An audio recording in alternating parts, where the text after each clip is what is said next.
10 محرم کے دن ہر ایک امام حسین کے قدموں پہ قربان ہو رہا تھا، اور یہ منظر دیکھنے کے لیے تمام عالمین کے فرشتے کربلا کے میدان تک آ پہنچے۔ کبھی امام حسین سے زمین مخاطب ہو کے کہتی ہے کہ اے ہمارے آقا، ہمیں حکم دیں، ہم ابھی پھٹ جائیں اور اس پورے لشکر کو فنار کر دیں۔ تو کبھی آسمان چیخ کے کہتا ہے اے میرے حسین، ہمیں حکم دیں۔ تو کبھی زعفر جن مختلف جنات کے ساتھ دست ادب کو جوڑ کے کہتا ہے اے میرے مولا، مجھے حکم دیں کہ اس فوج یزید کو فنار کر دوں۔ امام حسین تمام انبیاء، اولیاء، فرشتوں اور جنات سے کہتے ہیں یہ صبر کا امتحان ہے، میرا اللہ میرا صبر آزمانا چاہتا ہے، اور میرے خون سے ہی اسلام کو زندگی ملے گی، کیونکہ میرے شہید ہونے کے بعد رہتی دنیا تک کسی بھی یزید کی یہ مجال نہ ہوگی کہ کوئی میرے نانا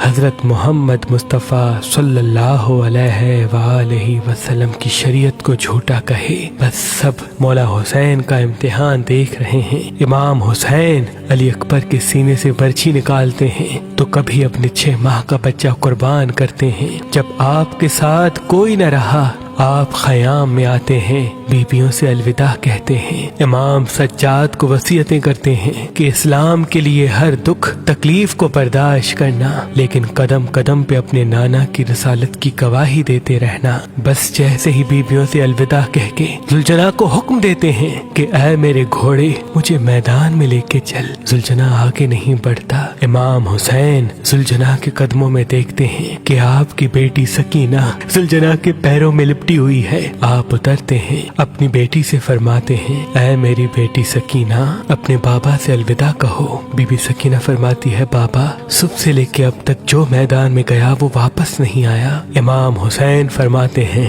اے میری بچی، ہمارے خون سے تمہارے نانا کا دین بچے گا، صبر کرو۔ آپ یتیمی کا پرسہ دیتے ہیں اور میدان میں آ کے باواز بلند فرماتے ہیں اے لوگو، میں رسول اللہ کا نواسا حسین ہوں، فاطمہ کا بیٹا، علی کا لال، میں وہ ہوں جس کے لیے اللہ کے رسول بار بار فرماتے تھے کہ حسین منی وانا من الحسین، میرا خون رسول اللہ کا خون ہے، میرا گوشت رسول اللہ کا گوشت ہے۔ کیوں مجھے قتل کرنا چاہتے ہو؟ کیا میں نے شریعت میں کوئی ترامیم کی ہے؟ کسی انسان کا حق غصب کیا ہے؟ کیوں میرے بچوں کو مارا ہے؟ کیوں 3 دن سے ہمیں پیاسا رکھا ہے؟ فوج یزید ایک آواز میں کہتی ہے کہ ہم سب تجھے تیرے بابا علی کے بغض میں قتل کرنا چاہتے ہیں۔ پھر آپ فرماتے ہیں آج جو اسلام کا پرچم تم ہاتھوں پہ بلند کر کے کھڑے ہو، یہ پرچم میرے بابا علی نے بلند کیا تھا۔ خیبر و خندق میں اگر میرے بابا علی نہ ہوتے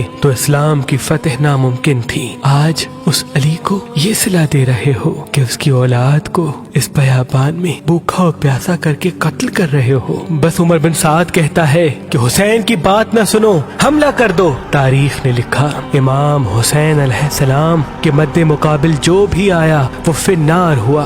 زمین پہ اس سے پہلے ایسی جنگ نہ دیکھی گئی کہ ایک 3 دن کا بھوکا پیاسا شیر کی طرح لڑ رہا ہے اور فوج دور دور بھاگ رہی ہے۔ بالآخر شمر عمر بن سعد نے یہ سوچا کہ یہ علی کا شیر ہے، اس سے مقابلہ کرنا ناممکن ہے۔ پوری فوج کو کہتے ہیں کہ ایک ساتھ امام حسین پہ حملہ کیا جائے، لیکن کوئی بھی امام حسین کے قریب نہ جائے۔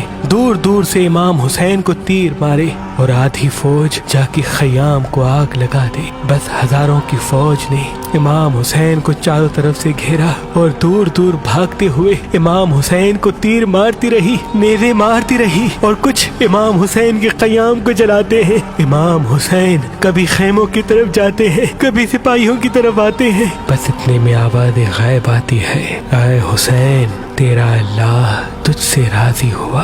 امام حسین تلوار کو روک لیتے ہیں۔ فوجی اشکیا جیسے ہی امام حسین کی رکی ہوئی تلوار دیکھتے ہیں تو وہ لوگ جو امام حسین کو دیکھ کے بھاگ گئے تھے وہ بھی قریب آنے لگتے ہیں، اور دور دور سے جس کے ہاتھوں میں جو چیز ہوتی ہے وہ امام حسین کی طرف پھینکنے لگتے ہیں۔ تاریخ نے لکھا جس کے پاس نیزے تھے وہ نیزہ مارنے لگا، جس کے پاس تیر تھے وہ تیر مارنے لگا، جس کے پاس تلواریں تھی وہ تلواریں مارنے لگا،